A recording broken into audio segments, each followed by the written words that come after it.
they doubt the kid. I'm about to prove them all wrong again. I got a low tolerance, cause they don't even know what the problem is. It's me. You waiting on the boy to fail, to hold your breath and face your death. Cause you play a roulette with each step I progress, no less. Go ahead and place your bets, cause we know who we at, we know we top tier. Cause all the hate that you bring, we know it stops here. I'm taking off like a rocket here, ain't stopping here. It's strange how they cannot see the future, but see profit here. Wait up, we gon' always win. Tell 'em I can't take no loss. My team hold no L's, no. Aiming for the top, can't make it by myself. Welcome back. It is Friday.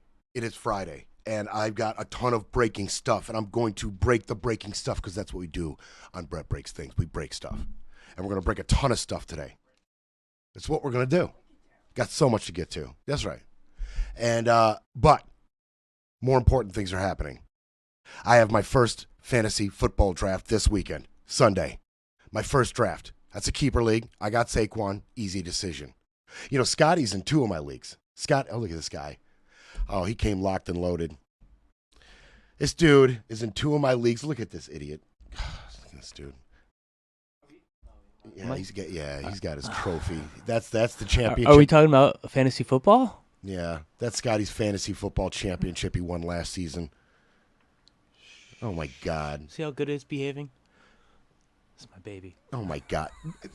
Now, when I had the championship 2 years ago, I won the championship in one of my leagues. I took it drinking. I took the trophy to the beach. We played cards, played a little Trivial Pursuit. I had a great time. I haven't seen Scotty treat the trophy right yet. Maybe he's got a chance. Season just started. But, yeah, he's champion in one of my leagues. But, yeah, fantasy football season started. That's what's really breaking around here. But since I know you don't want to hear a deep dive into sleeper round 2 sleepers and the must draft rookies, I'm going to keep it moving to other breaking stuff. Breaking stuff you want to hear about. That's what I'm going to do right now. The probe dropped when Joe Biden became president.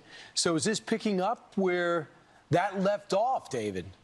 It's possible. I don't know with 100% certainty, but it is notable, guys, that John Bolton, Ambassador Bolton's security clearances were stripped earlier this year by President Trump. Tulsi Gabbard, the director of national intelligence, took that security clearance away. They had concerns. The administration had concerns about Ambassador Bolton still being able to access some of these documents and have some of those security clearances. It's also notable that John Bolton had a security detail as well.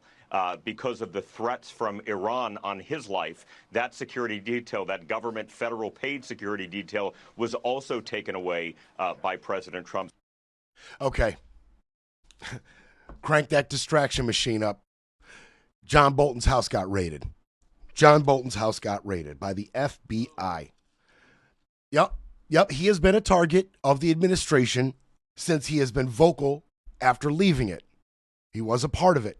When he left, he was one of the biggest dissenters, one of the most vocal dissenters of Trump policy. And the weaponization began early in his first term in 2017, I think it was, or maybe somewhere around there. William Barr cranked up an investigation against him. That failed in 2021. It was ultimately dropped by the Biden administration, and here they are. They're back at it again. This time they're saying that he is withholding possibly classified documents, and they're going and they're looking for him. They want that good, that classified documents good. You know, documents that were found piled up by Trump's toilet in Mar-a-Lago, those kind of documents. You know, classified documents, the good stuff. But it's a distraction. It's a distraction because today's the day that the subpoena kicks in for all the Jeffrey Epstein material. Remember that? Remember the subpoena to get all the Epstein material? That kicks in today. And what are we talking about? We're talking about an FBI raid on John Bolton's house. That's what we're talking about. And so this is a part of an investigation that he illegally possessed, shared classified information. Now, a couple people spoke that are part of the investigation, but under anonymity, as they are not allowed to be talking about it. And the only way you're going to get any truth in this administration, in any facet, at any level, is by having people who are willing to talk about it at their own risk. So a couple people that are involved in the investigation and the raid did talk about it. They said the FBI is conducting a court-authorized activity in the area. There's no threat to the public safety, and there's no further comment out of the FBI. But yeah, Bolton, he didn't return comment. Not much more was set out from the FBI. And mentioned in that article, he had already revoked his security clearance. He had already revoked guards around him, right? So this is an ongoing attack on Bolton. And it's not just Bolton. We've talked about it. It's Comey. It's Schiff. It's Letitia James. It's the weaponization of the DOJ. How ironic when they have their own weaponization czar to go after evidence of weaponization by the DOJ and the FBI. Here they are doing it once again. Don't let that irony ever be lost on you. Everything about them is projection. If they're accusing the Dems of doing it, they're doing it. It's that simple. It's that simple. And, you know, it's so funny because Bolton, you can say and think what you want about John Bolton. You can't call him stupid. That's one thing you can't think or say about John Bolton is that he was stupid. And John Bolton, he saw this coming. Before you go, we're about to talk about Trump's retribution campaign we're seeing at the FBI and the Justice Department. You're obviously on his enemies list, at least Kash Patel's enemies list. Are you worried that they're going to come after you in some way? I mean, he's hinted at it before. Well, I think he's already come after me and several others in withdrawing the protection that we had for from the Iranians for the attack on Qasem Soleimani. So I think, and I said in the new forward to the paperback edition of my book, I think it is a retribution presidency. Yeah. I mean, the dude got up on a podium and said, I will be your retribution. So no breaking news there, but Bolton knew this was coming. He's been under attack before. He's under attack again. Others are under attack with him. When people leave the administration and tell the truth about Donald Trump, the crosshairs are squarely on them. Period. So now, FBI, on the day when we're supposed to be talking about the Epstein file, yet another breaking news piece spurred on by a weaponized DOJ, FBI, Trump administration. They picked their shot. They don't want you talking about the Epstein files. They don't want you saying, well, where are they? Where's all of it? Unredacted. Time to pay up. Nope, we're talking about John Bolton. But we're talking about other things as well. Okay? Now, I don't know how you feel about John Bolton. You might not like him. I get it. But you may feel good about John Bolton's house getting raided. If he's hiding down. By the way, last thing about that, do you put it past this FBI? Do you put it past Kash Patel to simply plant some stuff in his house? Hey, look what we found. Look what we found. You say it wasn't there. We say it was. We'll see you in court. Do you put it? I mean, I know it sounds a little fanciful, a little hyperbolic. Do you put it past them? What's the % chance you think something like that might happen under Kash Patel's watch? Better be careful, John Bolton. Hope that security system is well hidden and activated. There's other things we're talking about. Other stuff is breaking. If you don't feel good about Bolton getting his house raided, I get that too. You may feel good about this. And that breaking news tonight, a judge has ordered the so-called Alligator Alcatraz to be shut down in 60 days, barring any more new detainees from being transferred there. Well, Trina and Joanne, it is certainly a setback for the state and the federal government, this ruling that came down tonight. The judge issued her 82-page ruling just 3 hours before the deadline. And right now, the facility, according to her ruling, can remain open, but it is prohibiting any additional construction, and it is giving them 60 days to remove certain installations that were put there to support this project. It is a response to a lawsuit filed by the environmental group Friends of the Everglades, which insisted the facility is doing harm to the sensitive ecosystem and endangering wildlife like the Florida panther. Judge Kathleen Williams ruled that in 60 days, the facility must remove all generators, gas, sewage, and other waste receptacles. Okay. All right. Now, that sounds great, and it is good, but temper it. And I'll give you the details. So right now, Alligator Alcatraz has to make plans to, okay, the House and the Senate in Florida have to somehow come up with some cash and make plans to move detainees out. They also cannot bring any new ones in. And any part of the facility related to waste management has to be dismantled. Okay, that's the facts. And they've got 60 days to do this. Judge Kathleen M. Williams of the Federal District Court in Miami found the state and federal governments had violated a federal law that requires an environmental review before any major federal construction project. So this is twofold. One, no federal review. No federal review on the environmental impact. Two, the way it currently is constructed is also affecting the environment. The project creates irreparable harm in the form of habitat loss and increased mortality to endangered species in the area. All right, so it's twofold. DeSantis, it's clear we're in front of a judge who is not going to give us a fair shake on this, he said Tuesday. Now of course he did. Look, the judge, you've got 60 days. The decision happened. You could come out and say, hey, maybe some mistakes were made in the construction of this. We'll take a look at it. We'll see what needs to be changed. Now, here's the part where I want you to temper your excitement. They will either adhere to the court's decision quickly or ignore it. Send it to appeals courts, whatever. Ignore it. We'll see. But either way, we're the ones who pay. And when I mean I'm talking about you people that are in Florida with me. We're going to be the ones who pay this. We're going to be the ones who pay to fight it. We're going to be the ones to pay for the reconstruction and modifications needed to the waste management portion of it. We're going to have to pay to get them shipped out, shipped back in.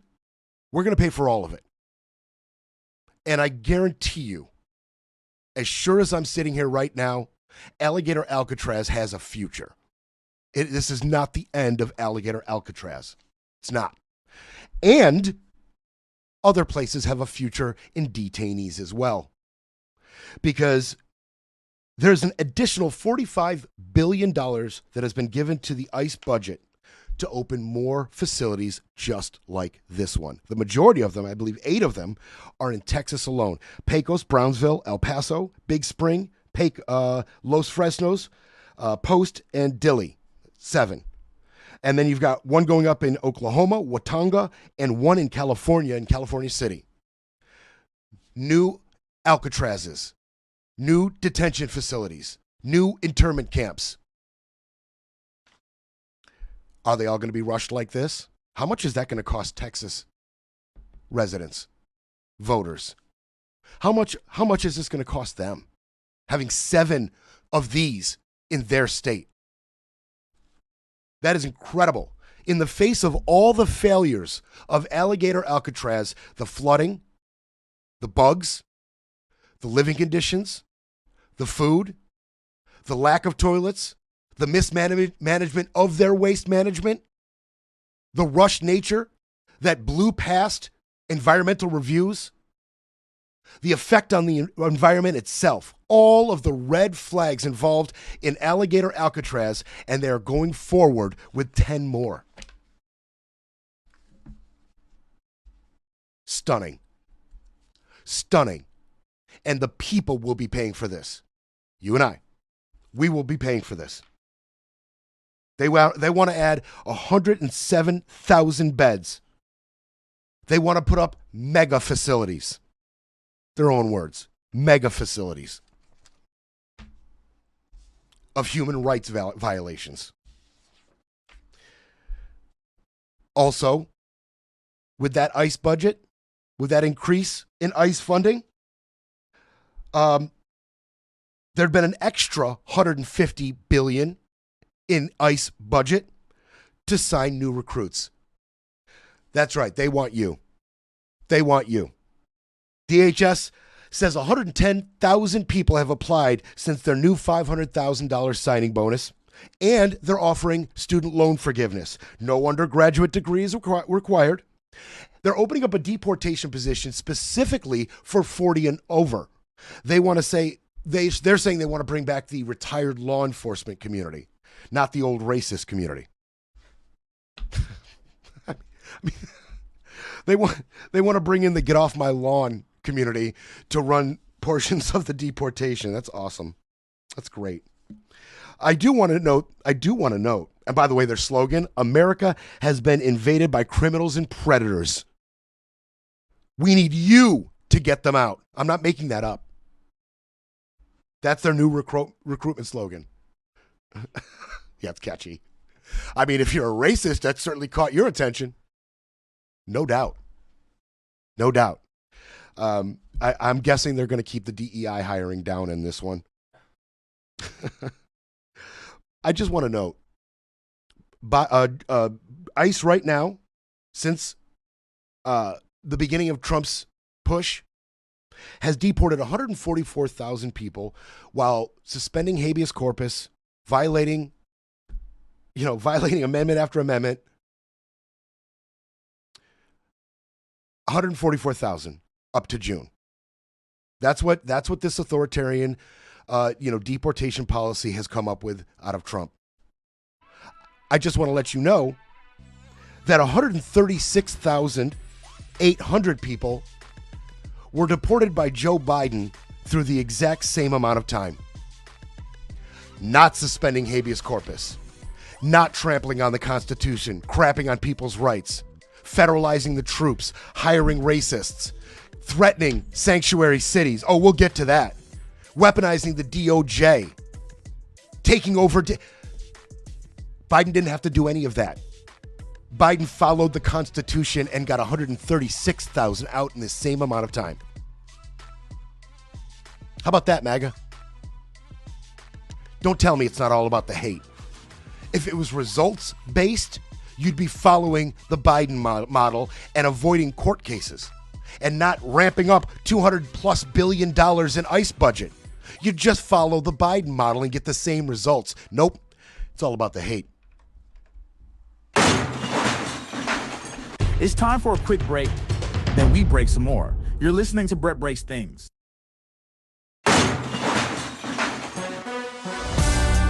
Breaking news, breaking rules, breaking through. Back to Brett Breaks Things. You have to tell us if there are illegal aliens in your database. If we're arresting someone, we are going to know if they're an illegal alien. So last week I sent out 32 letters to mayors around the country, and I believe to 7 governors, telling them you better comply or you're next. If they don't comply with this, Larry, we're going to work with our other agencies to cut off their federal funding. We are going to send in law enforcement, just like we did during the LA riots, just like we're doing here in Washington, D.C. And if they're not going to keep their citizens safe, Donald Trump will keep them safe. That's what this is all about, making America safe again. That was his only directive, and that's what we're doing. You can say that's what this is all about, but this is about a much bigger picture, Pam, and you know it.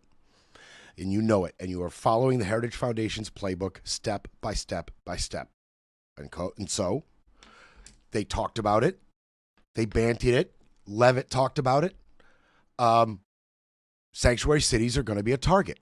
Well, now Pam has given them a letter.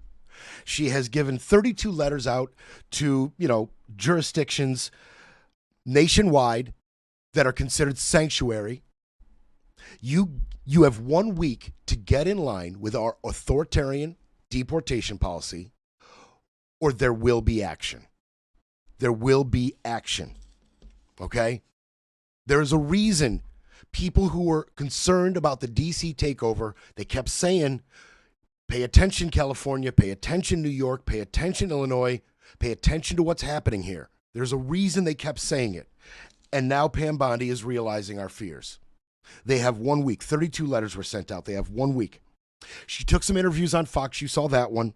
She also talked to Fox Digital's Danielle Wallace. And Danielle Wallace asked whether temporary federalization of these other sanctuary cities may be in the cards.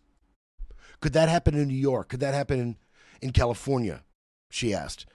Bondi said, this is a quote, let's wait and see what's going to happen.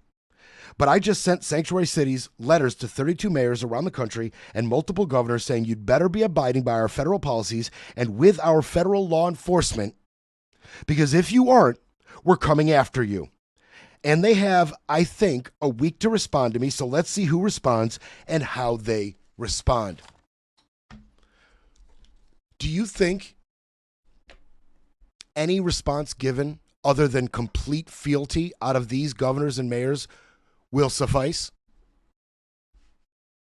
What level of fealty has to be appropriated by those responses? What level of fealty has to be applied to those responses to satiate this weaponized DOJ? Do you think you're going to get the proper response out of J.B. Pritzker? You think he's willing to give Pam Bondi the fealty that she is requiring in this moment? You think he's willing to just bend over and allow whatever to happen to his state? I don't think so. I don't think so. Hochul, Newsom, are these people just going to say, okay, fine, you've threatened us, do whatever you like to the Constitution within our state borders? I don't think so. This is going to get ugly. And there was a response to this. Ed Markey, this is Ed Markey in Boston. That was my pathetic attempt at a Boston accent. This is Ed Markey in Boston. Since taking office, Trump has tried to push this shining city on the hill downward. I urge President Trump to read the United States Constitution. The 10th Amendment forbids the president from strong-arming states and cities to use their own money and police to carry out Trump's agenda of terror. It is a violation of the 10th Amendment of the United States Constitution. Trump wants the city of Boston, Mayor Wu, to bow to his dream of absolute power. But today, we are here to say Boston will not bow down. Terror. Now, let me ask you, is that the fealty that Pam Bondi is looking for? Is that reverent enough for her?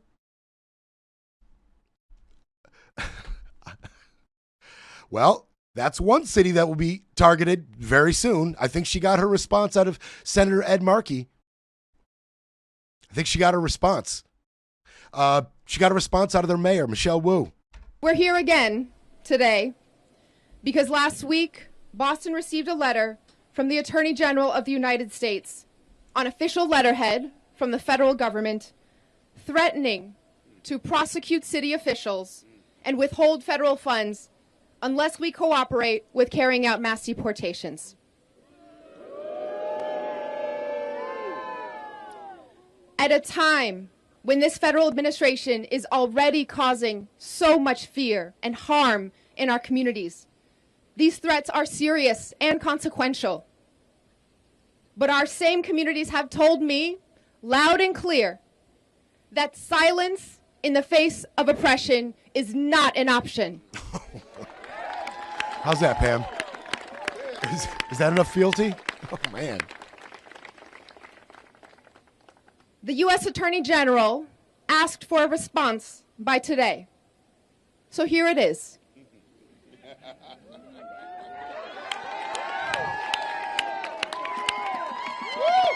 Man, the attitude by that signer. Here is our response. Stop attacking our cities to hide your administration's failures. Look at her go. Now it's all I can see. Unlike the Trump administration, Boston follows the law. And Boston will not back down from who we are and what we stand for. Man, Pam Bondi just handing Michelle Wu and Senator Markey amazing photo ops and an amazing platform to garner support. Because this is such an obvious authoritarian strongman bullcrap weaponized move out of the DOJ, and it's so easy to stand up to a podium if you're Michelle Wu and Markey and say, this is bullcrap, we stand for the people, we won't back down from power. Like, yeah, people are going to get behind that. I'm going to get behind that. There's your answer, Pam. There you go. There's your answer from Boston. Senator Markey, Mayor Michelle Wu. They've given you their answer. Michelle continued. Under the Trump administration, Groceries are less affordable. Housing is harder to build. Cures for cancer are farther away. And good news on our economy has been as hard to find as the Epstein list. Whoa. Shots fired, Michelle. Oh, my. Woo. But as always, cities are doing everything we can to protect our residents and keep moving forward. Man, Thomas Massey asked us to make sure this story doesn't die. He said, over this break, over the House recess, let's make sure the Epstein story doesn't die. Well, Michelle Wu's out here doing her part. Good Lord. I guess Pam and Don got their response from Michelle Wu. Good Lord. Okay, that's one down. One city's not going to bend. Pam. I look forward to J.B. Pritzker's response, among others. I'm sure he'll have one. I'm sure a lot of people will have one. I'm sure it's going to be light on fealty and light on reverence for Donald J. Trump. So we're going to get into some other stuff. We're going to finish up with a couple sounders from some very charming people on the other end of this break. And we're going to get into some of the very finest, some of the very best people, like Bondi. We're going to get into Bondi-level sycophants within the Trump administration and a couple little pieces about them. We'll be back to break it all down. You're listening to Brett Breaks Things.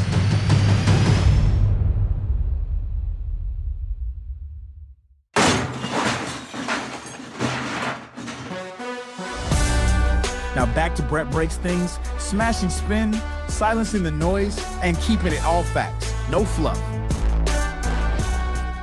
The sanctuary cities, like Boston, refuse to turn over these menacing threats to public safety. And so now they face not only revocation of funds, not only the loss of taxpayer support, but also potential criminal charges for harboring and smuggling. This is as real as it gets, Sean. The Department of Justice laid out to these mayors how they were breaking our laws, and they refuse to change their policy, and Attorney General Bondi is going to see this thing through to the end. It's a much better suit, Stephen. Good job. The lizard people are getting acclimated to our culture and our ways. They're dangerous. They're out here. They're figuring out how to dress. The lizard people invasion is real. There's Stephen Miller. I mean, anytime I want to just elicit anger from my audience, I just find a Stephen Miller clip, play, angry, as you should be. The dude is as distasteful a human being as we will encounter in this administration, and there are other candidates for that position. There are other strong candidates for that position, but for my money, Stephen Miller's the most distasteful. Off-putting. Right? Off-putting. I would call him a weasel, but I know he's a lizard man. And he's out here threatening sanctuary cities as well. If you don't hand over these predators, and your supply of fat, juicy flies, then we're coming after you. We're coming after you. I'm going to give Bondi the last say on this. That's right. Give Bondi the last word on this topic. So those letters we sent, we're going to start looking at your funding. We are going to sue them if they are not in compliance, and they have to comply. They cannot harbor criminals like California has done no longer in this country, because we are going to keep all of America safe thanks to the direction of Donald Trump. Okay, let's get the score straight just for a second.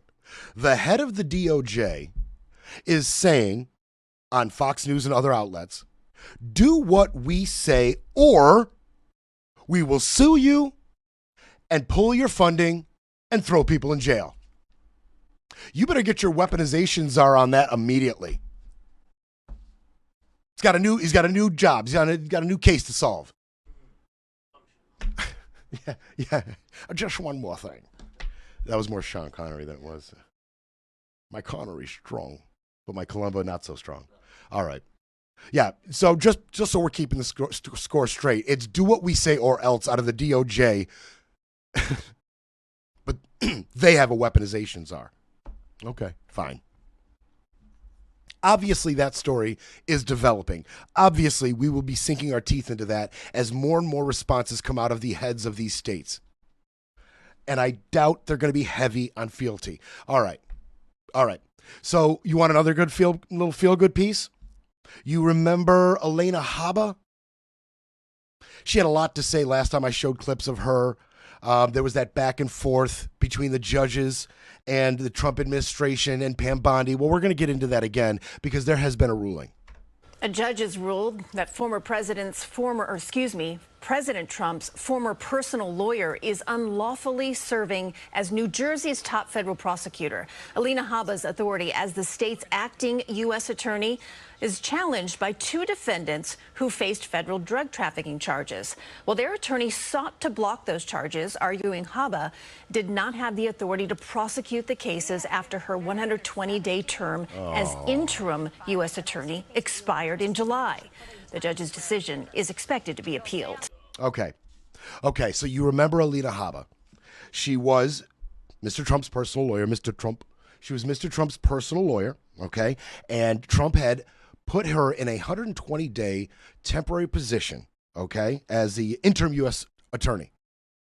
When that 120-day period expired, Trump then nominated her for the permanent position.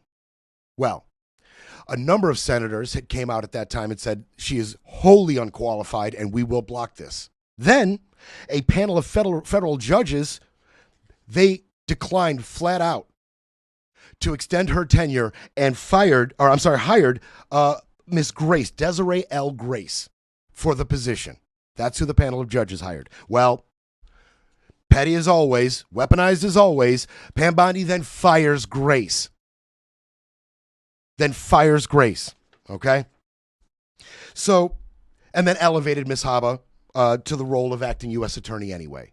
Pam did. So she got what she wanted. So now, a federal judge on Thursday ruled that Alina Habba, serving as the New Jersey's U.S. attorney without legal authority for more than a month, thrusted the state into an already paralyzed court system and thrusted it into deeper disarray. Quote, faced with the question of whether Ms. Habba is lawfully performing the functions and duties of the Office of the United States Attorney for District of New Jersey, I conclude that she is not. That is what Judge Matthew W. Brann of the Middle District of Pennsylvania wrote. Because she is not currently qualified to exercise the function and duties of the office in an acting capacity, she must be disqualified from participating in any ongoing cases. And now everything she did while acting is also under review. Disputed. Not legal. Fugazi. That's right, Scott. Fugazi. I'm still watching The Sopranos. Fugazi. Of course we're going to hear from Alina Habba on this one. And because it's Friday, right, we're going to do some fact-checking. It's Fact Check Friday time. Because Alina Habba says a lot of things when she gets in front of a camera. She says a lot of things very quickly in very Trumpian fashion. Just stream of consciousness, riffing off the top of her head. Just whatever comes out, comes out. And so we're going to get into it. Number one, I was the nominee to become the U.S. attorney, and Cory Booker and Andy Kim, who I have never to this day spoken to in my life, despite my attempts to meet them, have truly done us a disservice. And frankly, same with Senator Grassley, by holding up a traditional blue slip, not a law, and not allowing a lot of the president's picks to go through and be voted on by Senate. I didn't even get to that point. Okay, real quick. She was the nominee. That's true. Cory Booker and Andy Kim, who I've never spoken to in my life, despite my attempts to them, have done me a disservice. She's talking about blue slip, withholding the blue slip or their nomination, okay? They don't have to do that in person. Now, she said the blue slip's not a law. You're right, it's not a law. It's a courtesy that has been honored for years. Okay, they send blue slips, they withhold their blue slips. And by the way, she said they've never met them. There's no public record anywhere that she tried to meet them. She never tried to meet them, but she's sitting there like they're avoiding her. Oh, because you're so intimidating, Alina. Then fast forward, it goes to the judges. 17 federal judges in the state of New Jersey, 15 of which are Obama and Biden appointed, that just like, frankly, we saw with Tish James, tried to use their seat for political motivation. Okay. Granted, Alina, it's rare for those panel judges to just install Desiree Grace the way they did. It's rare, but not unprecedented, okay? It was not illegal, and there is absolutely no evidence that any of this is politically motivated. I know that Alina has not considered the possibility that they didn't want you in the position because you're not qualified. I'm not going to ask if you considered that because I know you haven't considered that. Maybe they don't want you because you're unqualified. And their pick, Desiree Grace, was supremely qualified. And we went over her bona fides in a prior show. Supremely qualified. They wanted the better person for the job, not the Trump sycophant. Sorry, Alina. She continues. I am the pick of the president. I am the pick of Pam Bondi, our attorney general, and I will serve this country like I have for the last several years. Okay, yes, you are the pick. Boom, that was an easy one. Yes, you are the sycophantic bootlicker that they picked. Yes. In any capacity. You might try and change my title. You might try and fight me. But just like today with New York, we will win. We always do. They won nothing. That is pure fantasy. This just got started. And by the way, that judge, he put a delay on the effective date that this goes into order, that this decision takes effect. Okay? He delayed the effective date of this decision so they had time to mount an appeal. That doesn't sound very weaponized to me. He made the decision that said, hold on, before this goes into effect, you have the right to mount a competent, well-researched appeal in totality. And I'm going to give you that time. That is far, far from weaponized. Okay? And she didn't win anything. That is pure fantasy. It just takes time. But it's disturbing what we're seeing. It's not surprising, but it's disturbing. They think they have a voice for 5 minutes. They try and be activists. And Pam Bondi called it like it is. The Attorney General said it today. We will not fall to rogue judges. We will not fall to people trying to be political when they should just be doing their job, respecting the president. Yeah, so, look. It's the projection. Alina Habba's the victim. Alina Habba's the victim here in her eyes because these judges are weaponized. It's that insane projection. While Pam Bondi literally threatens 32 states and weaponizes her position at the DOJ on a different time slot on the same network, you've got Alina Habba saying, yeah, these Biden and Obama appointed judges are weaponizing their seat. It does not take political partisanship either way to see the hypocrisy in that. I don't care where you sit on the political spectrum. The hypocrisy in that is self-evident. Extremely obvious. The projection out of this administration is insane. Breaking politics, breaking narratives, breaking news. But first, we need a coffee break.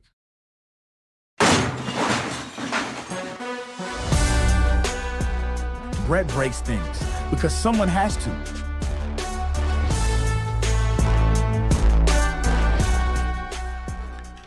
All right, final segment already, and I agree with so many of you that I think a longer show is going to be coming soon. I feel like it might be necessary. Is necessary. I mean, the stuff we end up leaving off, it's crazy. So I'm going to try to get to a few more stories now in this final segment. I'm trying to move quickly, but I do want to, just a few things that I think you might find interesting. Okay, I told you the very best people, just the very best people, right? That's who we're highlighting here. Stephen Miller, Pam Bondi, Alina Habba, and now Pete Hegseth. Let's hear about the drain on you, the American taxpayers' pocket, for Pete Hegseth.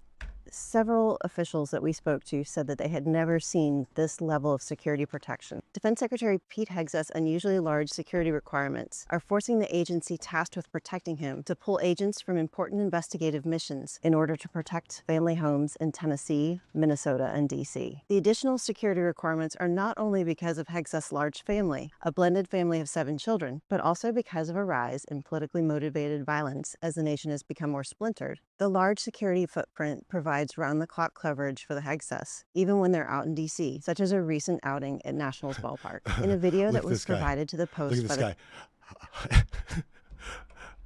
I'm Pete Hegseth. I'm a regular American male. I'm at a baseball sports competition with a suit and a white baseball-style hat. Look at me, everyday Joe. I'm one of you. Look at this idiot. Site 812. It shows numerous agents, at least 5 in one frame. The agency tasked with guarding not only the Defense Secretary, but the Joint Chiefs Chairman and several other high-ranking Pentagon officials. We've been told that historically the agency had about 150 agents assigned to what they call Executive Protection Detail. And those are the agents that drive the motorcades, that do the advance work, and that accompany the Secretary on his travel both here and overseas. Shortly after he took office, that number ballooned to more than 400 and as many as 500 now attached to those details. Okay. So now we're paying for extra is being minimalistic on this. Extra security for Pete Hegseth. Because of the rise in political violence. You mean like a MAGA nut job breaking into Nancy Pelosi's house and beating her husband? You mean that rise? Or you may be talking about Ketchup Boy. Whatever you may be talking about, because of a rise in political violence, now Pete Hegseth has extraordinary security. Extraordinary. And in that reporting, and this is great reporting by the Washington Post, all this, the video and some of the numbers I'm going to be giving you and some of the, the quotes out of some of the guys out of the CID, which is the Criminal Investigation Division that is in charge of handling this security. Some of the quotes are good. This is all out of the Washington Post. Okay. Now, a CID agent tasked with this kind of security generally makes anywhere, depending on tenure, from $50,000 to $135,000 annually. Most reports say it's on the upper side of that. Okay? And generally, like that report said, there's around 100 to 150 CID agents at any one time assigned to security, executive security. That's what this is called, executive security. Now, that number has ballooned up to 400 CID agents. It has demanded this higher number of agents just on executive security, has demanded a hiring of agents to try to pick up the slack to try to investigate cases that these agents were pulled off of. That's right. These agents were pulled off of cases, current investigations, and duties that they were performing to come guard Pete Hegseth at a baseball game. Mr. Joe Average there. They have had to spend up to $250 million extra to see to it that Pete Hegseth is safe. That's an overall increase. But if you want to try to put a number on what it's costing us just to secure his butt, not counting the strain on current investigations, administration, the extra hiring, training, all that's going into this extra executive security, if you want to put a number on what we're spending just to secure his butt, it's around $40 million. About $40 million. So Pete feels safe. And yeah, some people everybody's under the guise of anonymity. You see, you have to be anonymous if you tell the truth in any facet of this administration. So these people in CID, these agents, they also understand the importance of anonymity in this situation. They don't go on the record, but they've said these things to the Washington Post. I've never seen this many security teams for one guy. Nobody has. We have complete inability to achieve our most basic missions. Another went on to say, it is literally taking away from CID's law enforcement mission. You are taking hundreds of people out of the field to provide this level of protection. Instead of doing what we're supposed to be doing, we're sitting on luggage and protecting cars. Okay. Don't forget, while we talk about a $250 million increase in security budget, grandma's getting kicked out of her nursing home. Your uncle's getting kicked off his disability. We can't honor the ACA subsidies.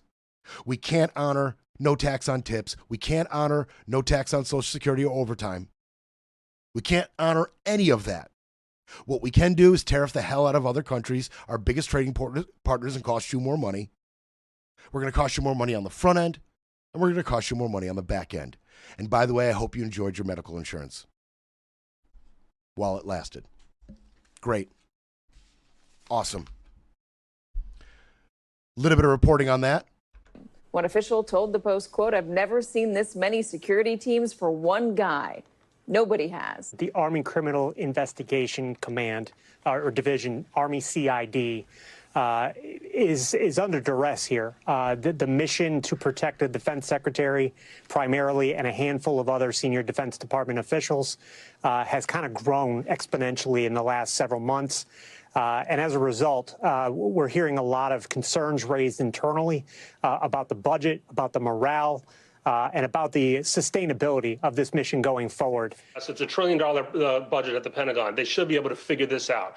Part of the reason they haven't, I worry, is that the Office of Secretary of Defense is understaffed and staffed by inexperienced sycophants to the president, to Hegseth, who don't know how to do this, who don't know how you operate things like protocol and advanced security, especially across this unique situation. Don't know how to figure this out, is what he's saying. And what part haven't they figured out? Well, of that $40 million that they're spending to secure Mr. Joe Average there at the baseball game, the administration has only accounted for $20 million of that funding. They haven't figured it out. Now you got, reporting coming out saying this whole department is under duress, understaffed. They can't figure it out. But there is a Hegseth with a mob of security detail at a baseball game on your dime. On your dime. We're going to move on. I want to get to this story. And so Hegseth's former boss, Fox News, they are dealing with more litigation. More litigation that involves things that went down when he was there. You guys remember the gigantic $787 million settlement with Dominion? You remember that? Fox had to pay over going on their airwaves and saying Dominion was hacked. Illegal activities had, happened in concert with their machines and their company, possibly complicit to the hacking and the voter irregularities and fraud. Remember all that? Yeah, well, they're dealing with another similar case, okay? Now Smartmatic is suing them. And some very interesting documents are coming out about this. Documents that have texts between some of the biggest names on Fox News between each other concerning Stop the Steal. Pirro openly boasted about her efforts for President Trump, texting RNC Chair Ronna McDaniel, quote, "I work so hard for the party across the country. I'm the #1 watched show on all news cable all weekend.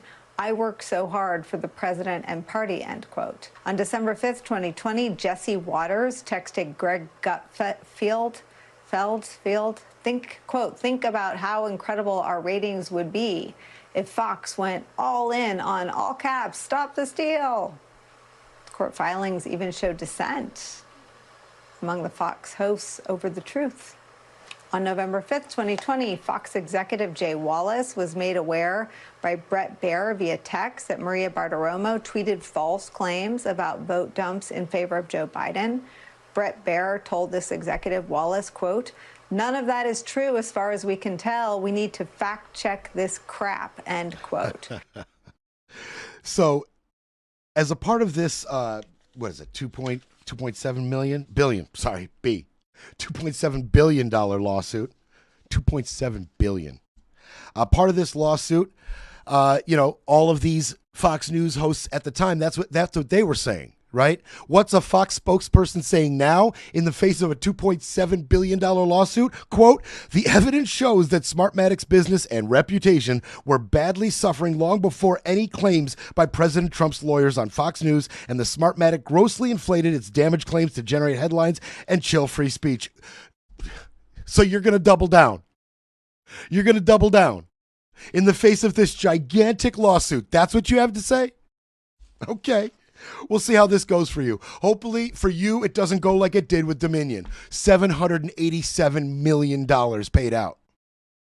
Now you're looking at a much bigger figure, triple that. And that's what you have to say? You want to start attacking the revenue that they claimed and how overblown the damage to their company was to have you go on Fox and say the things you said? Okay. We'll see how that goes for you. Some of the other things, I'm very worried. Please, please, please overturn this. Bring the evidence. I know you can. That was Maria Bartiromo to Sidney Powell. Yeah, exactly. That's Sidney Powell. Lou Dobbs also wrote to Sidney Powell, I'm going to do what I can to help stop what is now a coup d'etat in the final days, perhaps moments of Trump's first term. Dobbs later testified that message referred to Trump being forced out of the White House. Not about Smartmatic. Not about Smartmatic. No, of course not. Of course not. And while this is going on, while Smartmatic is suing Fox, the DOJ, the one that has a weaponization czar to be on the lookout for weaponization of the DOJ, the DOJ is now opening an investigation on LA County. 3 Smartmatic executives were indicted on bribery, money laundering, transferring money to Venezuela, millions of dollars. So now the DOJ is now investigating 3 Smartmatic executives. Pretty interesting timing. No weaponization going on there at all. Now, there may be some there.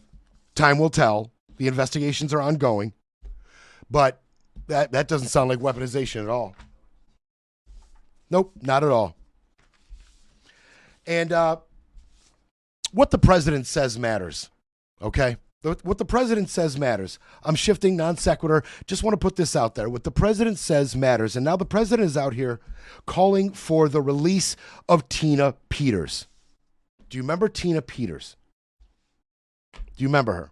She was the clerk and recorder of Mesa County, Colorado. Okay, staunch Republican. In 2020, after the 2020 election, she started endorsing the Stop the Steal conspiracy, okay, and became fixated on voting machine fraud. And in May 2021, she deactivated security cameras in the secure voting equipment area and allowed one Conan Hayes, a non-employee and election denier, to access the equipment room. Hayes copied hard drives and recorded a software update session. And then shortly after that, right after that, sensitive files, including BIOS password and video recordings, were leaked online by a conspiracy-focused outlets like 8kun, triggering state and federal investigations. Okay? She was indicted by a grand jury on 13 counts, attempting to influence a public servant, conspiracy, impersonation, identity theft, and official misconduct. And she was convicted on 7 of 10 of those counts and sentenced to 9 years in prison. And the judge, this was a big piece. This was a piece of a video that went around. It made the rounds at this time because this judge, what he said to her was so delicious. And I'm going to play it for you. This was the judge at her sentencing. Intel to be successful. Whoops, wrong clip. Here's the judge at Tina Peters' sentencing. Your reputation at this point is poor because of what you've done here and after. Your lies are well documented, and these convictions are serious. I'm convinced you would do it all over again if you could. You're as defiant as a defendant as this court has ever seen. There are many things in my mind that are crystal clear about this case. You are no hero, you abused your position, and you're a charlatan who used and is still using your prior position in office to peddle a snake oil that's been proven to be junk time and time again.